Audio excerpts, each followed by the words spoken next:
Hello. Hi, Gilad. Hi, Chaim. How you doing? Very good. How are you? Good. How are you guys? Welcome to another lesson of what does it mean to be Jewish today? Or actually, maybe we should ask, what does it take to be Jewish today? In the previous lesson, we talked about a nation being on a mission. We talked about the role of the Jewish people and what it means to be Jewish, what it takes to be Jewish, the assignment that the Jews were given at the foot of Mount Sinai to be a light for the nations, and what it actually means in terms of changing human nature and change of being a role model to society, and how anti-Semitism is rooted in the Jews not doing what they are intended to do, and therefore arousing on themselves pressure from the nations, which now more than ever require us to unite and to be a role model to humanity. That was, I'd say, the gist of the message, not just the last lesson, but all of the lessons. So far it is the gist of the message of the entire book. We also had questions. We had great questions. And also, of course, we invite you today to write in the chat any questions you have about the lesson. And in general, we'll be happy to answer them as much as we can. Mm-hmm. And we have some questions from last week I'd as like well, to right? go back to maybe a couple of those questions that we had in the last lesson and that we didn't get to answer, okay? Let me just pick one.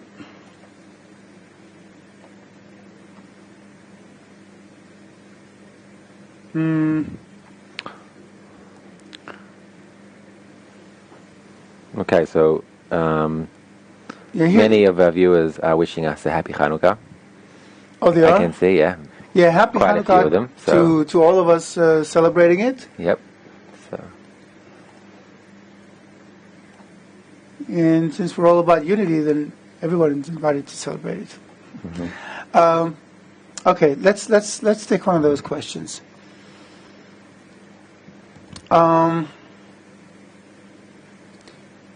Let's take this one. Is that human nature to dislike everyone else? I see no fault with anyone unless they commit a crime. Why can't we just be nice?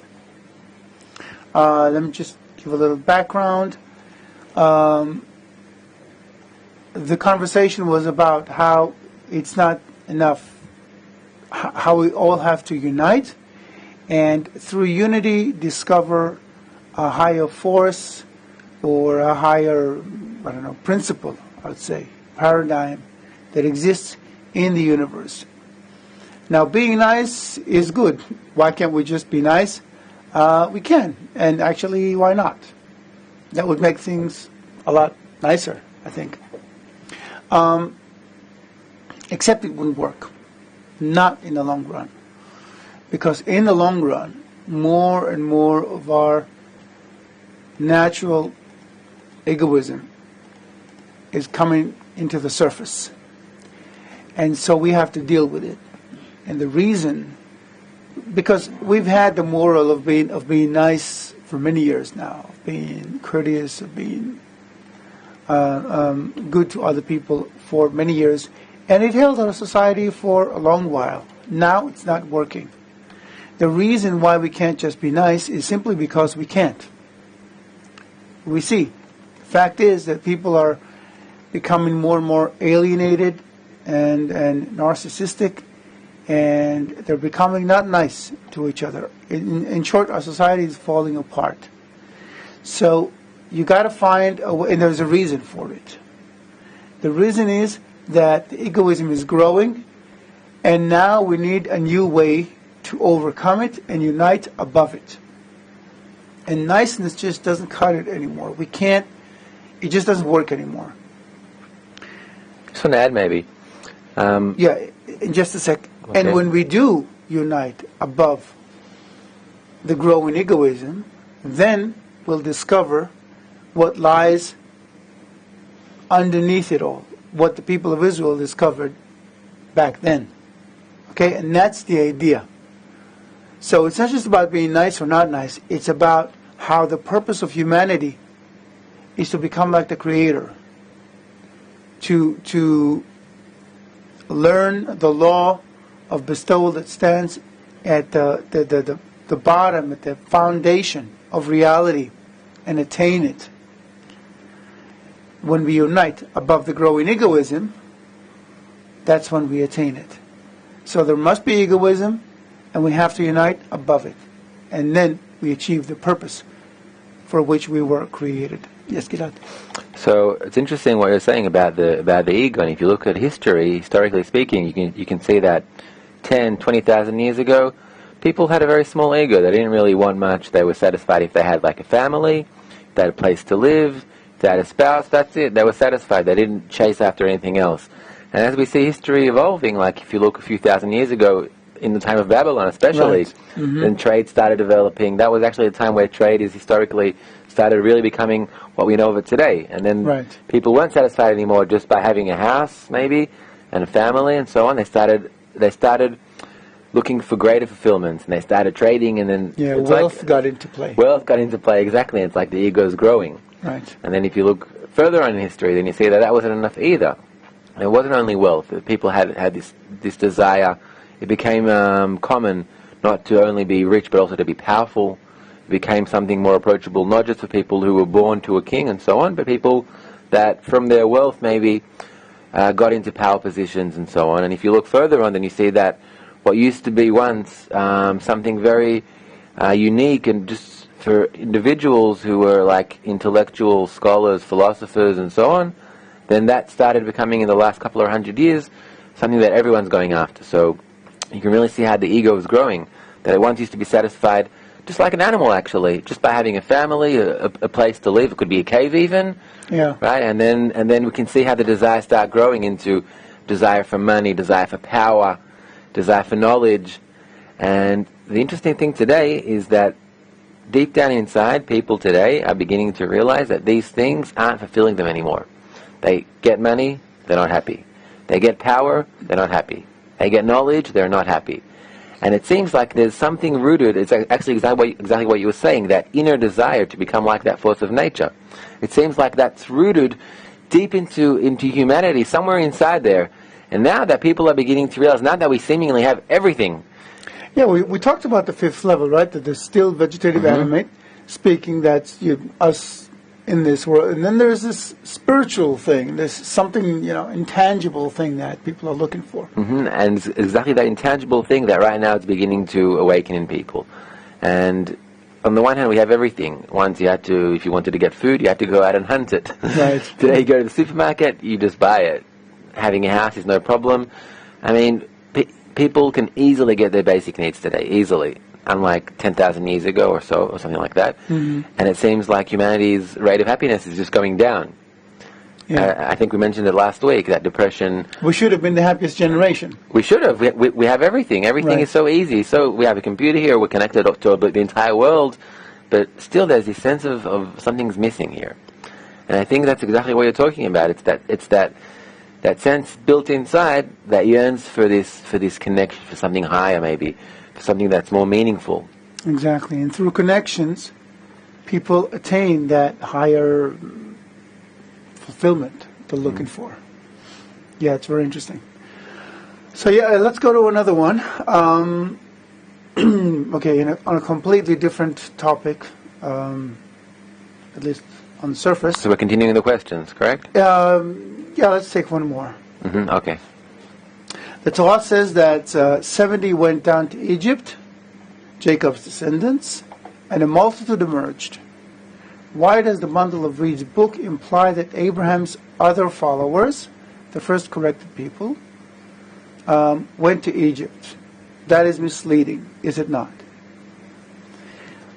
First of all, as we said in the beginning, I don't want to relate to sources, all the sources that we're using here, so much on a historic level of whether it was Abraham's family or Abraham's students or whatever, of whether Nimrod lived at the same time when Abraham lived or not exactly. what we're dealing with here is processes. Processes that explain exactly what we were just talking about, the growth of the will to receive, the basis of our own existence, of who we are, and how to work with it, and what the role of the Jews is in the process. I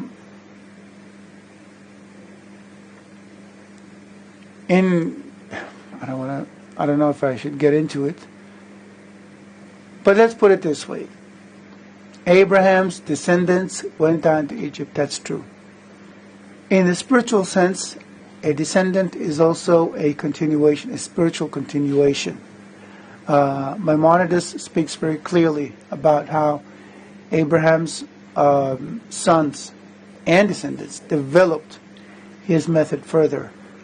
Abraham, Isaac, and Jacob took the method and continued to develop it and continued to teach and to gather students.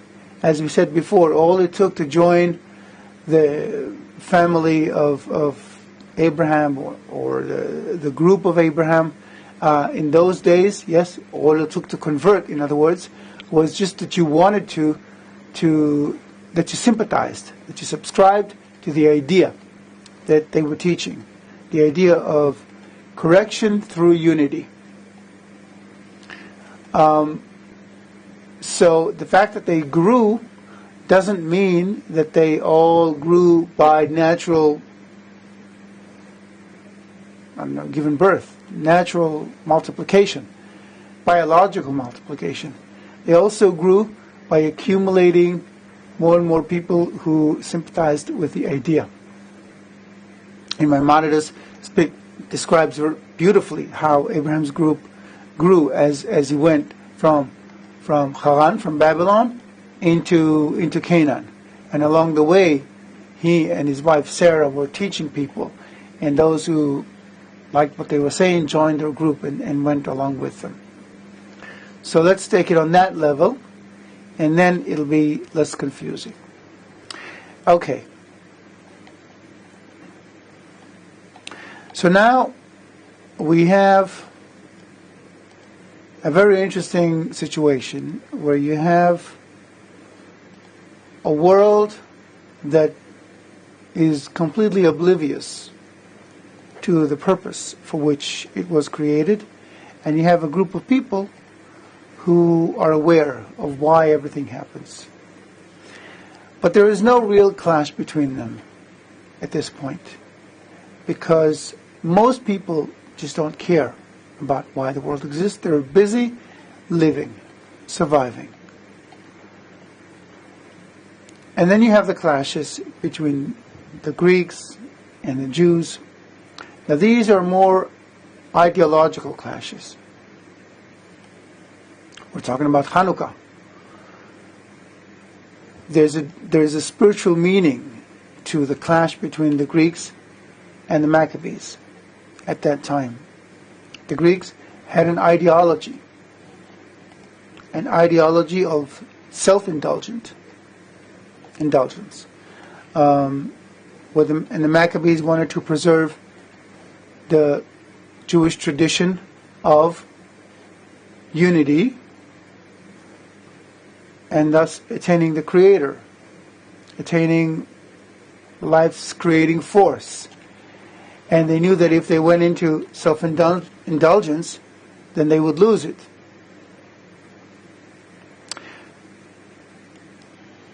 But at the end of the day, the ego kept growing, and so the Greeks won.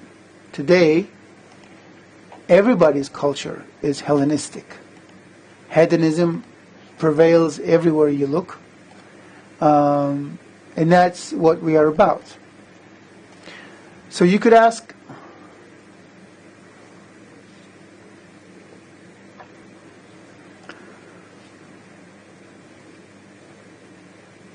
if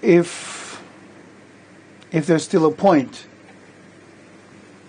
to what we're doing here. And the point to what we're doing here is that now, after so many years of following the Greek tradition. That's what the Renaissance is about, really. We are discovering, because the ego is continuing to develop, we are discovering that following our egos doesn't lead us anywhere good. So people are searching for more. And the more developed a country is, the more depressed is the nation. The depression rates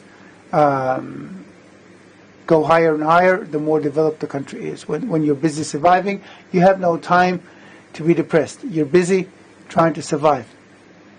But when you've got everything, as Gilad was saying before, then you start asking the deeper questions.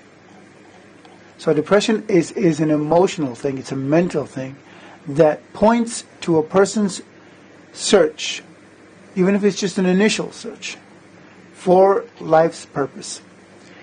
And here's where you are starting to tap into the purpose of creation, and here's where the Jews come into play.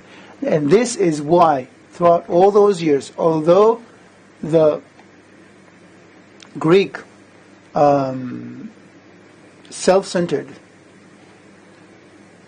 paradigm, way of thinking, won, the Jews didn't go away. They did not assimilate like all the other nations.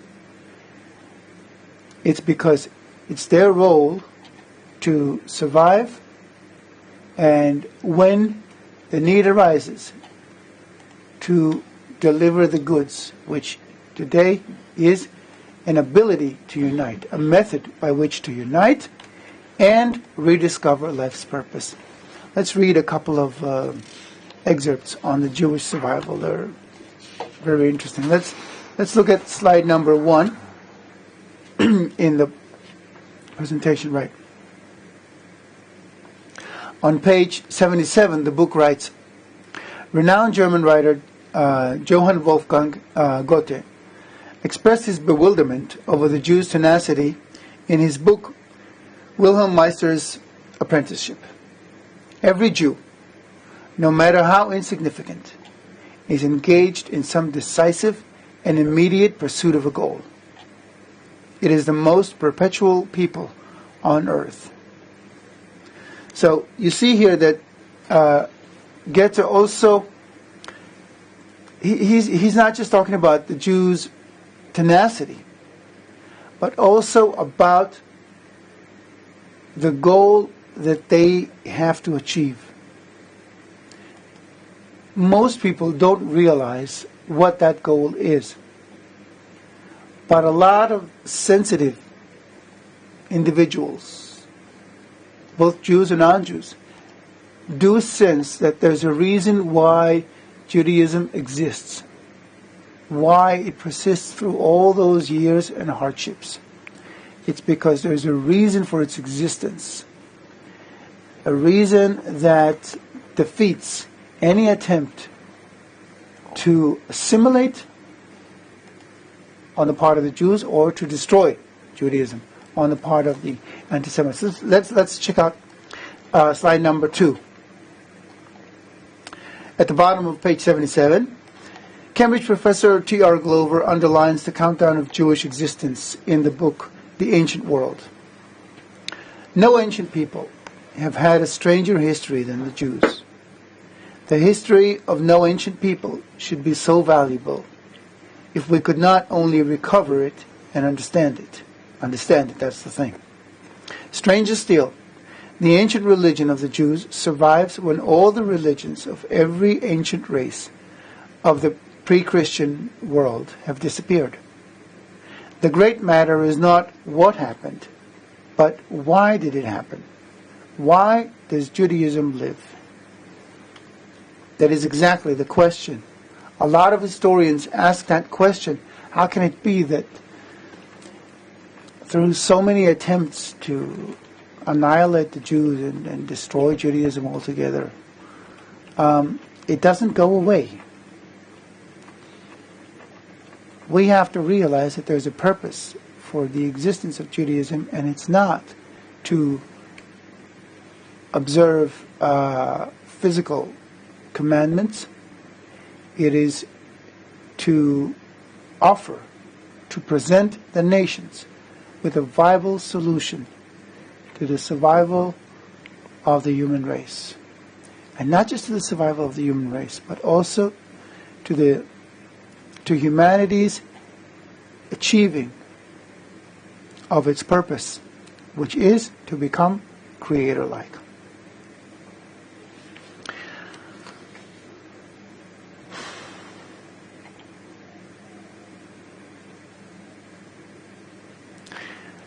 We need to realize that as long as we procrastinate and avoid doing what we have to do, the pressure on the Jews will continue to grow.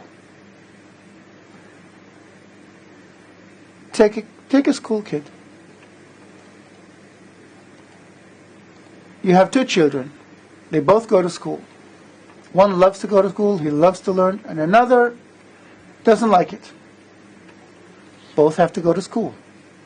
But for one child, it's a joy. For another child, it's a torture. But they both have to do it. They both have to go through school. We're in that position. We're the bad boy. We're the boy who doesn't like to go to school. We have a task, and it needs to be done. Now, we can get to it either by doing what we have to do or by avoiding it. But if we avoid it, then we'll be forced to do what we have to do. So that's basically all there is to it. Let's look at slide number 3, and then we're going to elaborate some more on that.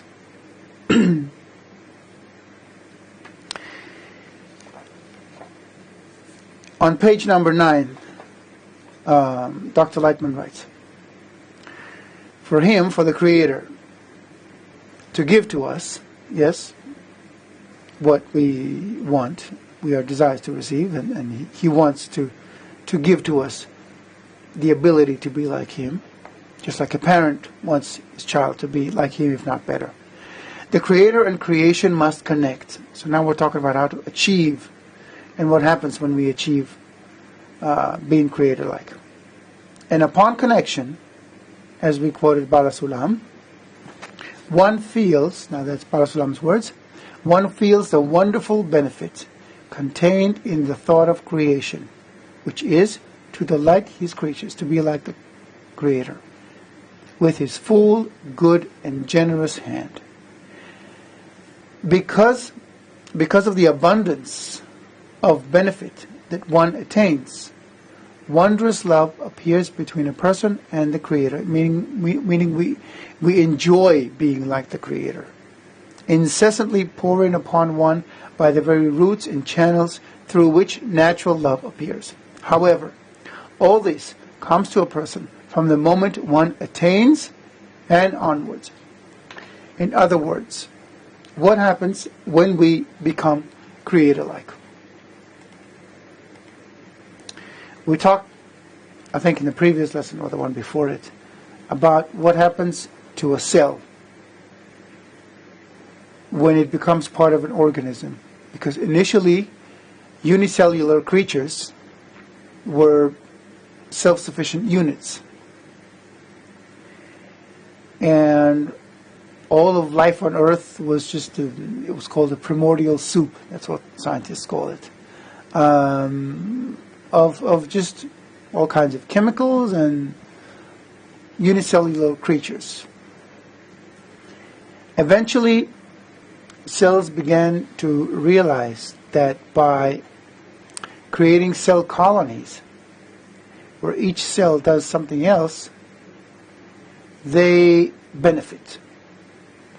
Instead of fighting each other to death, they started to support each other. And then each cell could begin to excel at a specific task and do that for the whole colony. And in return, the colony would provide for all the other needs that the cell had, with which it was now not focusing. So, I mean, it wasn't taking care of itself in the full sense of the word, because it was taking care of the whole colony. It was doing something very specific, a specific task, but very well. So the whole colony was benefiting from it, but it was neglecting its own needs. So the whole colony compensated for that. So different cells started doing different things. So differentiation began to emerge. So now the cells had to stick together. But the result was that cell colonies became more survivable than standalone cells. From here, the road to creating full-blown organisms was very short. Just like that, I'm losing my line of thought here. We were talking about we just saw that slide that we're meant to enjoy. And we read that quote from Rav Yehuda Ashlag, he said, and upon connection. Exactly, okay. So now the cells lose their awareness, or not lose, they have the awareness of themselves, of course, as living units, but they also have, in order to maintain the viability of the colony, of the organism eventually, they have to also have a complete awareness of the entire colony. They know where they're getting the rest of what they need from. They realize their dependence on the rest of the colony for their survival. So they become keenly aware of the well-being of the entire colony. So they develop a consciousness that's way beyond their own existence. This is what we humans don't have. But what the rest of nature has at its very foundation. That's how nature works. It doesn't work in individual units. It works in systems, ecosystems. Every animal is aware of its ecosystem, of the well-being of its ecosystem. Every cell is aware of its own ecosystem, of the organism. And we are not aware that we are a global ecosystem. And we're not aware that there's a force that maintains the well-being and the health of that ecosystem. And that by working just for ourselves, we are destroying the well-being of the ecosystem.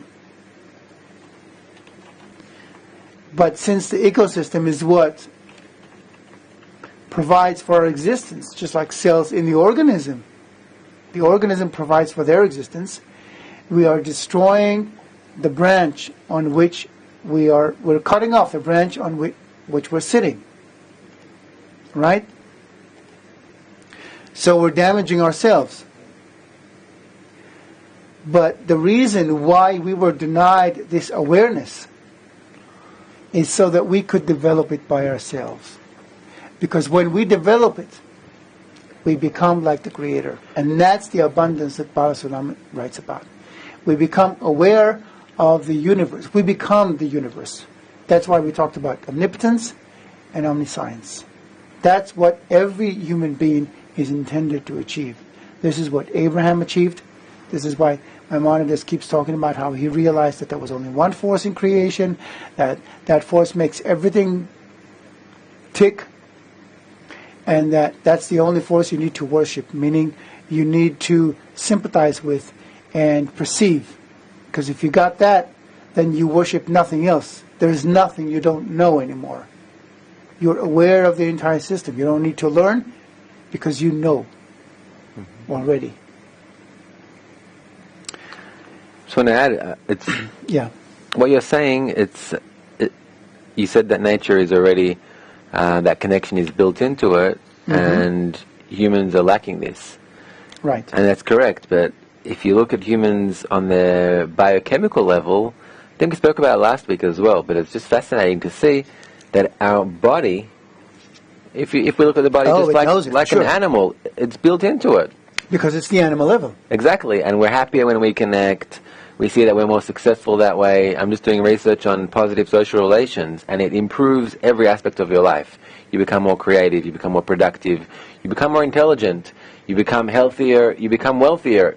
So why aren't we aware of it? Why aren't we aware of it? That's exactly it. I don't know, because... Because if we were aware of it naturally, then we'd be like animals. Mm-hmm.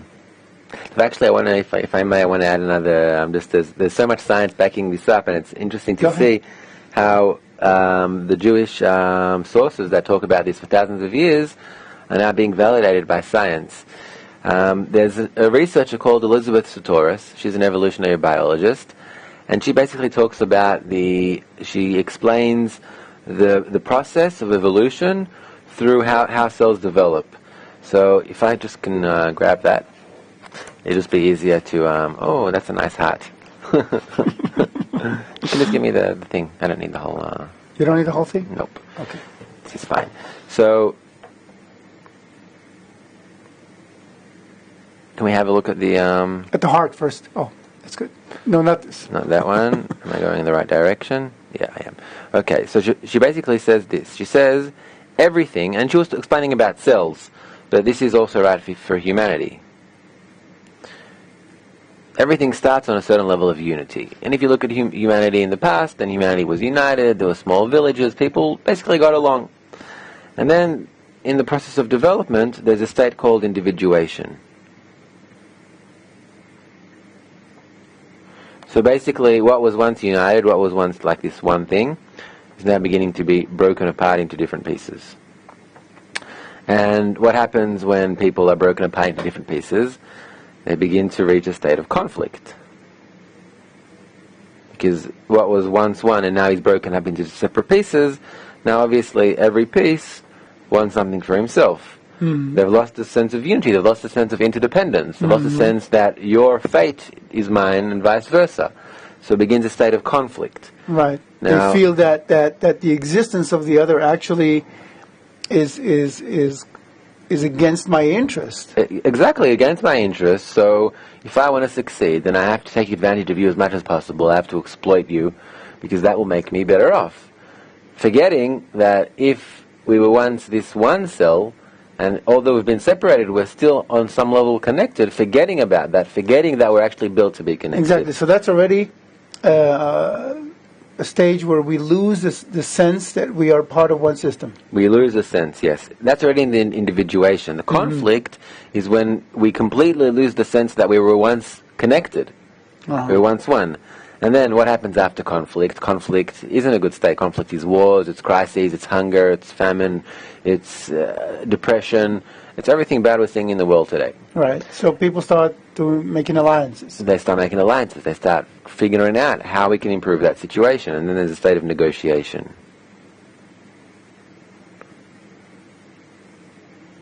Sorry, this pen is a bit annoying. In other words, how can we start putting the pieces back together again? Now, the incredible part is that after this negotiation, there comes another level of unity, but it's not the same unity. It's unity on a much higher level. It's unity that forms a much more sophisticated being. Because that's actually the entire evolution, that every time something develops on a higher level... It's on the back of awareness of what happens when you're in conflict. Exactly. It's like these cells, when they already have been through this state of individuation and conflict and negotiation, and they above that create this unity, then it forms like a higher being, a higher level, a higher state. And I think this is, although she speaks about development of biological cells and about the biological level, it's exactly the process that humanity is going through. Yeah, I think this exactly fits humanity. And I think right now we're kind of in somewhere in between the state of conflict and the state of negotiation. I was hoping we are more climbing from the negotiation stage toward the unity. Yeah, that's definitely maybe what we're aiming for, but unfortunately looking around the world, we see that most of the world is in conflict. Most of the world is definitely in conflict, and that's the prevailing culture. And it seems like the only thing they're lacking is a method to enable them to negotiate correctly. Because the next state after conflict is negotiation. But it's not working because people don't know how to negotiate. They don't know how to start creating these good, positive connections. They know it's better for them, they feel it's better for them, but they're lacking a method to do so. I think that's exactly what we're talking about here. And that's exactly where the Jews come in. Because, now again, it's not like the Jews know about this method. They don't, granted, but because at some point they did, and because we're talking about the evolution of desires, if you remember lesson number 2, then like an unconscious memory of that method and of the existence of that state of unity remains within the Jews. So they are the closest ones to rekindling, to reviving that connection and therefore that perception. And we need to understand that today humanity is so powerful that it can destroy its own habitat, its own ecosystem, the plant, our ability to exist here. So we need to find that new ability to unite for our own survival. And because we're all one system, all of humanity, then all the cells in the system, all the people, sense which cells are the first to have to be the first to, start the new trend, the new paradigm, to develop it and to offer it. All the cells in the body know where the brain is, what it does. They serve the brain, okay, or the heart, or whatever function is required. But all the cells in the body serve one another.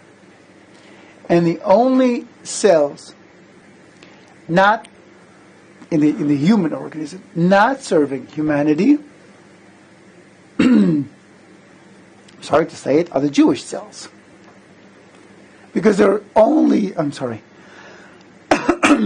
task is to provide a method to unite. Look at this. Okay.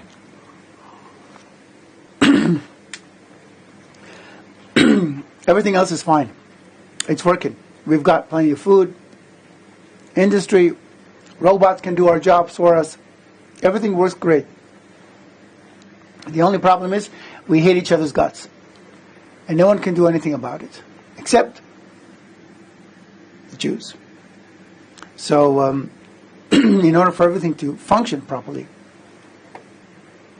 you got to start there. You got to start by uniting the whole system, creating cohesion and solidarity within the system among all the cells, and then everything will work like clockwork. Let's look at slide number 4.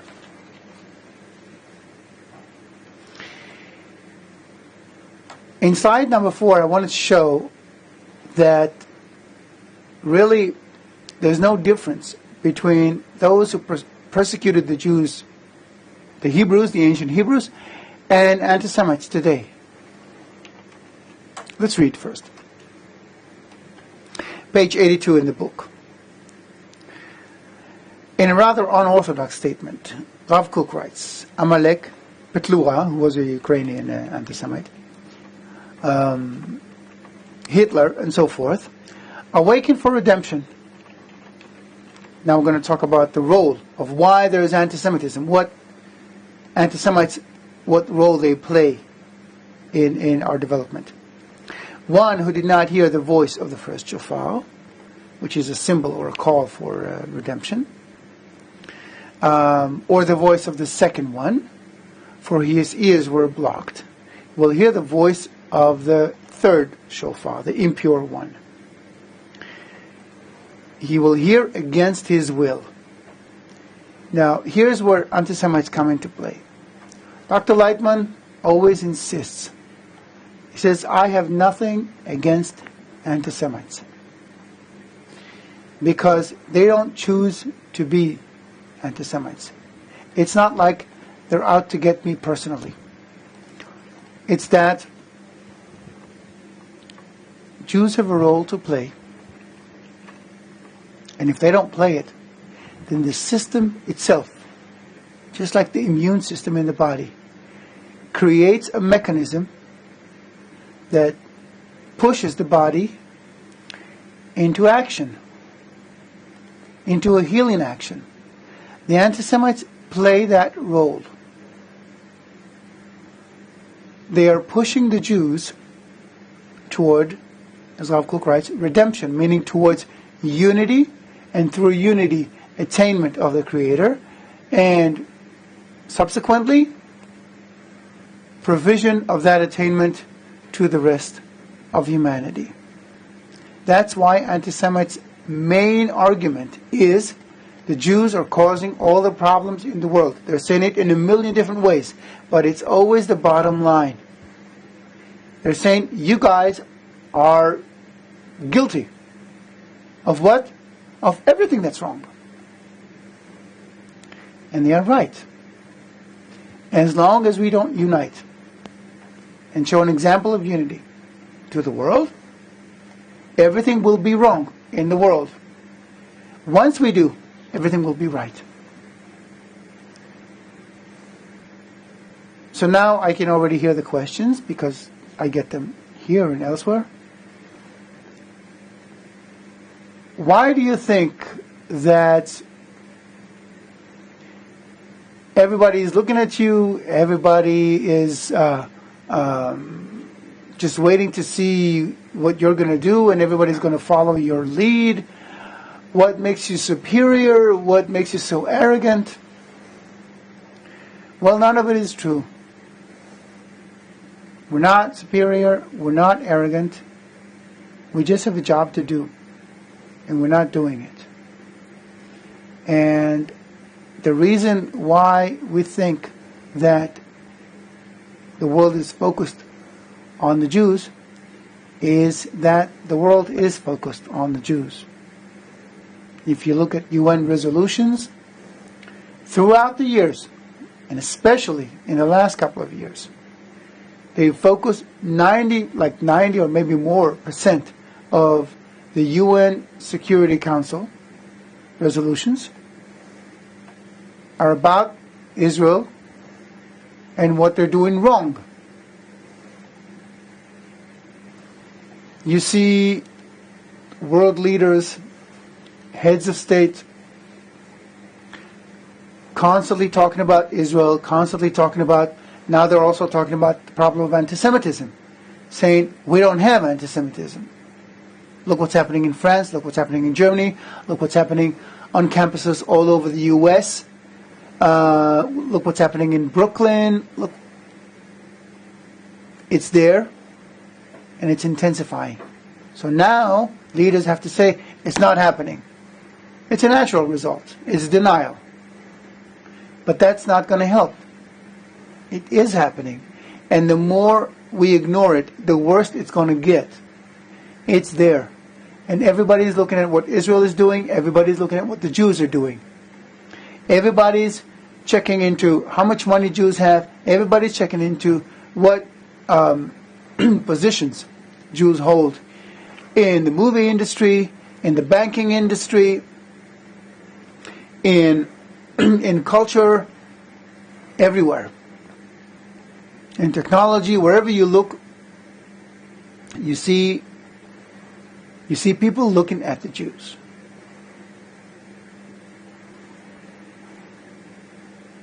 In science, of course. And so we needn't ask why. I mean, we didn't ask if it exists or not. We need to ask, why is everyone focused on the Jews? Because we see that despite everything that the Jews are doing, and most of what they're doing, forget about politics for a minute, I'm talking about science, culture, banking, if it only worked as it should work, and it's not. But the Jews have a great ability to do good, and many of them are doing good. You have more volunteers in all kinds of charity organizations, percentage-wise, from the Jewish people than from any other nation, any other religion. And all of that doesn't change one bit, because the bottom line is that this is not what the world needs right now. It needs for the Jews to unite. And because the world is already looking at the Jews, they're going to take this as an example. They are already following the Jewish example. The banking system is controlled by the Jews, at least in America, in most countries.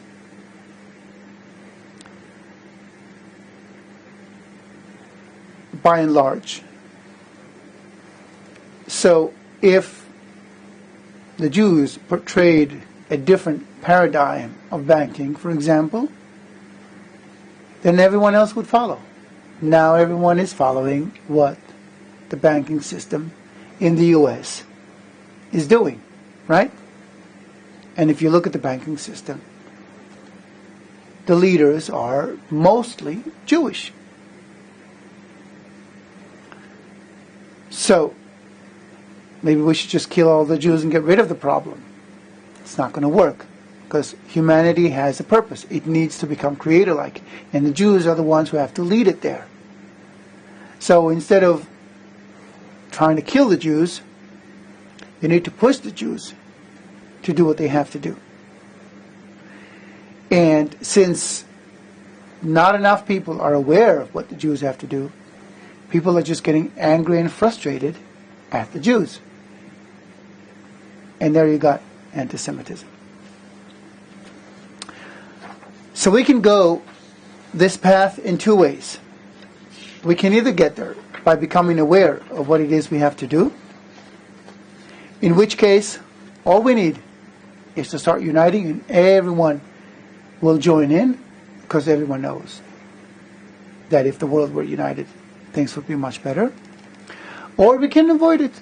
We can keep trying to see only to ourselves. We can stick to the negotiation and the conflict stages that we've been through for I don't know how many thousands of years.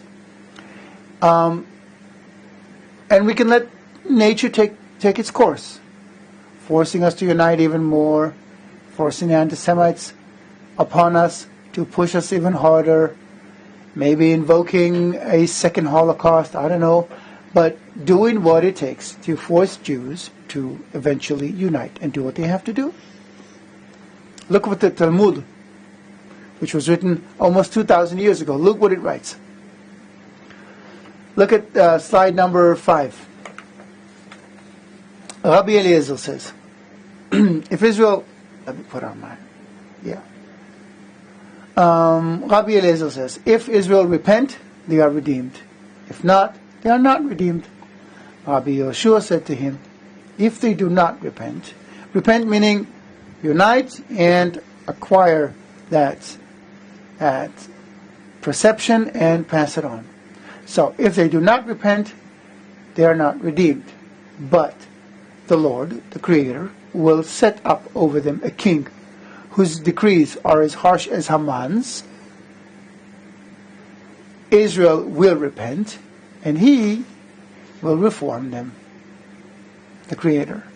Meaning what? We can either... It's an offer you can't refuse, basically. That's what it is. We can either do it willingly or unwillingly. We can be the good boy, or we can be the bad boy. Either way, we're going to have to do what we have to do our task and unite. Look at slide number 6. It is written, and they stood at the bottom of the mountain, Mount Sinai. Rav Dimi Bar Chama said that it means that the Lord had forced the mountain over Israel like a vault, and said unto them, if you accept the law of bestowal, the Torah, very well. But if not, there will it be your grave. Again, this is from the Babylonian Talmud, written almost 2,000 years ago. So it's not like we have a choice. The choice we have is whether to do it pleasantly, and it is pleasant once you start going that path, or unpleasantly. Maybe we should switch to questions at this point. Mm-hmm. So, I have a question from Sylvia. She's asking, is humanity's ego so powerful as to be able to destroy itself for the lack of correct method, meaning to negotiate instead of fight against each other? Is humanity so powerful? Is humanity's ego so powerful that instead of trying to find that method of negotiation like we talked about before, they're just destroying each other and fighting against each other? Well, we had World War I, we had World War II, and Bala Sulam writes that we could easily have World War III, and he talks about World War IV as well. And then he says, the relics that will remain will still have to do the job, and will still have to unite, and will still have to attain the Creator. So there's a purpose to creation. All of humanity will not be destroyed, but we can do it as a happy 7 billion humanity, or we can do it as a happy 7 people in humanity who will be happy only after they unite. Einstein says, I don't know what weapons World War III will be fought with, but World War IV will be fought with sticks and stones. Yeah. And even sticks and stones can kill. Yeah. So, yeah, humanity is very... So it seems like that quote you read before, I think quote number 5, or the one about either being a good boy or a bad boy that you were saying. Yeah, okay, that was a quote. That God will punish or something like that. Oh, right. There will be your grave? Yeah, yes, slide number 6. So it seems like we're already in that state to some extent. It seems like we're already not following like the natural development of nature. Right. That's leading us towards hyperconnectivity. It's showing us how everything is interdependent. And we're becoming more and more connected. And we're becoming, on the one hand, more and more connected. On the other hand, we're becoming more and more disconnected. Right. Well, hateful. Meaning, nature is pushing us to become more connected. And our egos is pushing us the other way around. The other way around. Right. And that's the exact conflict. Right. So it's interesting to see how science, on the one hand, the other hand, the Jewish resources and the authentic writings from thousands of years ago, and they fit perfectly. Right. We also talked about it and provided, numerous examples of how this is happening, the nature versus the ego, in Self-Interest versus Altruism. You want to read it. It's Dr. Lightman's, he wrote it 2009, 2011, I'm not sure. But it's called Self-Interest versus Altruism. And it really talks about the evolution of desires, where nature is pushing us toward greater and greater connection, and human nature is pushing us toward greater and greater disconnection. Let's look at slide number 7. Hold on, we had a question. Oh, sorry. So again, the question was from Sylvia. So no, we can't destroy the world. No, she's saying, is the world's ego so powerful that it will destroy itself? No, we'll just destroy each other until... look, it's like cancer. Okay? It causes us to be more and more alienated. But eventually, we're going to have to unite. The problem is that there'll be too few people to enjoy it. We don't want to go that way. It's not a pleasant route. More questions? Yes. Aline from Brazil says, what's the first step, practically speaking, to start doing what we're supposed to do? Couple of things. First of all, watch this course. Second, bring your friends to watch it. Third, read the books. Read this book. If you haven't read all of it, read it. And read books like Self-Interest versus Altruism. There are other books that talk about it, like Connected. Fourth, toward the end of the course, we are going to provide you, it's going to be ready, right? The link to the new environment, online environment. By the end of the course, let's be positive. Okay. Let's be hopeful, and if not, soon after. There's going to be an online environment that helps people to unite. Third, we are and we will be offering courses that teach people how to unite in their communities, in their workplaces.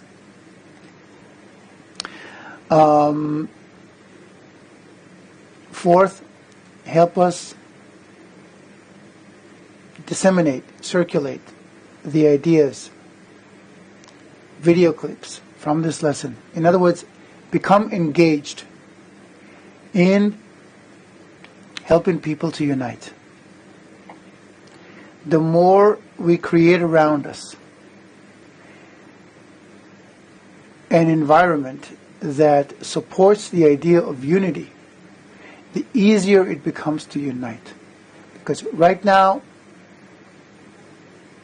the prevailing mindset is one of selfishness. And if you're not selfish, if you're a giving person, in many cases you'll be considered weak, vulnerable, or naive. But it's not looked upon, it's not considered something noble, something good, something worthy. Look at the people we admire. Look at the pop stars. What are they singing about? Who among them sings about unity? About love of others? Unity for the sake, even for the sake of unity, you know what? Not to mention for the sake of a higher goal. That it's the me, me, me culture. And that's what we are admiring. So that's what they're singing about. We need to change from within. And then the culture will change from without. So not only that, you can look at an example, like think of a machine, because I'm sure maybe even Elaine is saying, okay, but what if I watch the course, is that going to change the world? Or if I get my friends to watch it, will that change it? There are so many people in the world. How can that influence it? But think of a machine. Think of a machine that works with thousands of pieces inside, and think of cogwheels in that machine. And these cogwheels, it's enough that you have just a few of those pieces that aren't working properly for the whole machine to malfunction. Now, if you take those pieces that are crucial for the proper functioning of the machine, and those pieces begin to start working properly according to the way the machine is built, then the entire machine starts working properly as well. And that's exactly what we're talking about now. We're talking about beginning to adapt ourselves to the natural development of nature. We're talking about suiting ourselves to where the world is going today, actually. So it's not just a matter of you watching the course and your friend watching the course. It's the matter of parts in that system, which are crucial parts as well, that are beginning to fit themselves to how the system is really actually built. And that obviously influences the entire system. The system is not corrected by us. There's the course of nature, the power of nature. And this is what puts things in order. We didn't build the universe. There's a force that puts everything in order. It's a power of bestowal. Power of connection. If you're not giving, you cannot connect. If you're only receiving, you can only disconnect. So there's a balance between those two forces. And that balance, that interaction between the two forces, one that takes for itself in order to maintain the self, and another that connects. If you lose the balance, then you're only disconnected and things become disintegrated. Okay? So that balance exists on every level, and this is what built the universe. Humans are the only ones disrupting that order. So we have to start instilling the notion of the balance that must exist in humanity in order for it in order for humanity to start functioning properly. And it's going to spread because it's in line with nature. We just have to stick it into the system. Let's look at slide number 7, and you'll see how it works, okay? Imagine you have found a series of exercises that heal cancer and prevent it from ever returning. If you're looking in the book, it's page 84. Imagine you had told the world about it, as did Abraham in Babylon, but you were rejected because the exercises were monotonous and tiring and boring, and no one really felt unwell. Those were the happy days of Nimrod, of Babylon. Okay? They felt great. We can be by ourselves. Let's go to slide the next slide. The world's medics continued. Yeah, this one. Now imagine that years later, billions of people around the world have cancer. They vaguely remember that you said you had a cure. And in their desperation, they turn to you, begging you to save their lives. But you have forgotten all about it. You know the cure exists. You know that many people said that it was a powerful remedy. But since you feel strong and healthy, you see no reason why you should relearn these exercises, much less teach them to billions of people. It's boring and you don't feel a need for it. Can you imagine how the world would feel about you? What people would think and what they would do to you? This is the current state of Judaism today. People are aware that the Jews have a role, that they have to bring redemption.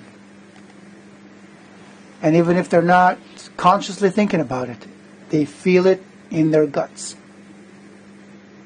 And we're not providing what we're supposed to provide, redemption. They don't know what redemption means. They may think of it as in religious terms or all kinds of mystic terms.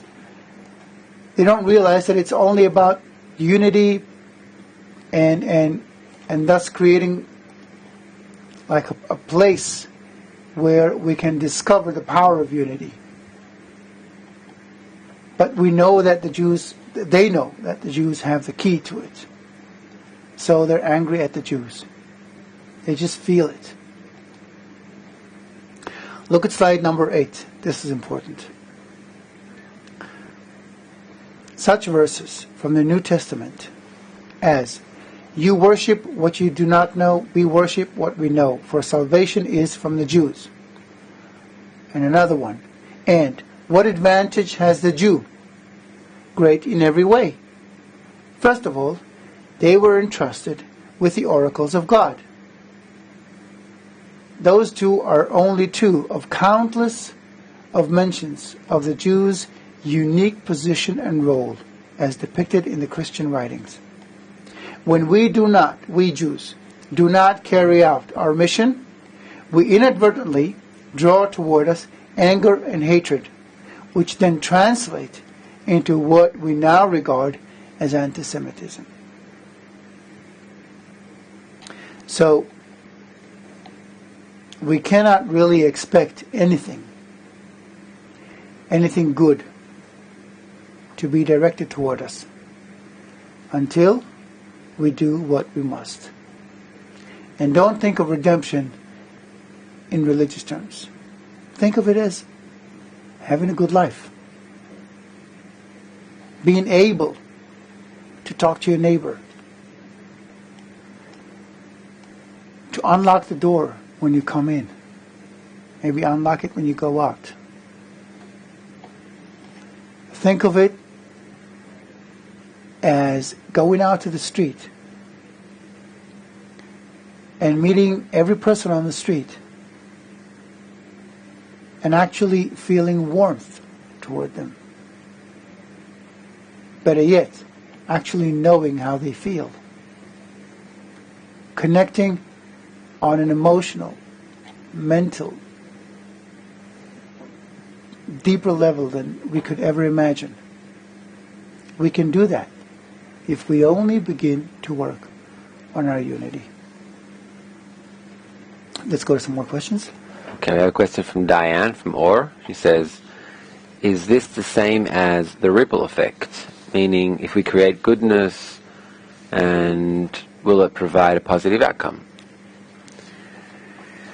It'll provide a very positive outcome. The ripple effect, perhaps. Never thought of it this way. Maybe I'll add to that. It's what you were saying before, Chaim. It'll echo, for sure, if that's what you're talking about. Big time. Yeah, go ahead.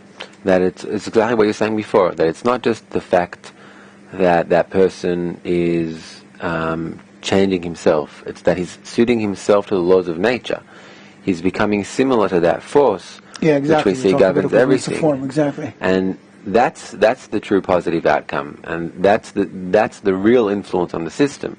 It's not having one person, like you said at the beginning, taking an old lady to cross the street. That won't improve the world, because if everyone does that in that same mindset they're doing now, then nothing will really change here. People will do it, the next day they won't do it, and the next day after that we'll have greater wars and so on. And Diane, if that's what you're saying, then that goodness and trusting and so on, if a person does that and begins not only to do that to feel good about a certain action, but he understands that is suiting himself to where nature is going, to where nature is developing, then I think that's the true positive outcome. Exactly. That's how everything works in nature. Or let's look at technology. That's how do you measure something? How does a radio receive whatever it receives? It creates the same frequency inside of it, and this what it receives, well, you can hear what exists on the outside. Otherwise, you can't hear it. Because why? You don't have the tool, the instrument. The minute we unite, we create between us the same frequency that already exists in the universe. That is the foundation of the universe. So we begin to perceive that unity. And once you perceive it, you don't lose it. You realize that this is how everything works. And it makes it a lot easier for other people to tap into it, to connect to it. And because we're all connected, we're all one system, then you already have parts of the system that are connected. So it makes a lot easier. It makes it a lot easier for other parts to connect as well, and also discover it. And once you discover it, you don't lose it again. That's it. You've changed forever. Now you've become aware. It's like you've opened your eyes. A blind person doesn't see the world, but he knows that the world exists on other dimensions than what he sees. Why? Because he has other people telling him that. When we open our eyes, we discover that. It's as if we were blind. We discover it. We need to have more people around us telling us that there is that level, that we're currently blind, we're lacking another sense, another type of perception. And when we get that, we don't lose it again. I just want to go over and read the last slide. It's a good summary for it. Last one or one before last? Let's see. Let's go to slide number 9. Yeah. Okay. On page 86. This is what Leo Tolstoy, the author of Anna Karenina, what he wrote about the Jews. The Jew is the symbol of eternity. He is the one who for so long had guarded the prophetic message. He doesn't know what it is, Tolstoy, but he knows that there's a prophetic message. And transmitted it to all mankind, because that's the role of the Jews. And he wasn't Jewish. He just sensed it. A people such as this can never disappear. The Jew is eternal. He is the embodiment of eternity.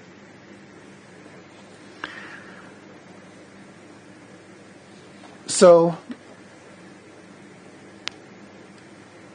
in the next lesson, we're going to focus on what happens when we don't do our job. We're going to focus more on anti-Semitism in, first in Spain, from the Renaissance onward. So we're going to focus more on what is happening today, why or how things have developed into such a state where if we don't do what we have to do, or when we don't do what we have to do, then anti-Semitism arises. I think, unless we have time for another quick question. Maybe a really quick one. I'll just mention something Val says. It's kind of a question. She's just asking for your thoughts. She says, I believe that when Israel retakes her Temple Mount, all things will improve for humanity. That's basically the question. What are your feelings and practical thoughts on this concept? The temple has to be built within us. Forget about those bricks and stones and whatnot. They represent a spiritual state. The old temples represented a spiritual state of unity. When we lost the unity, the temple was ruined.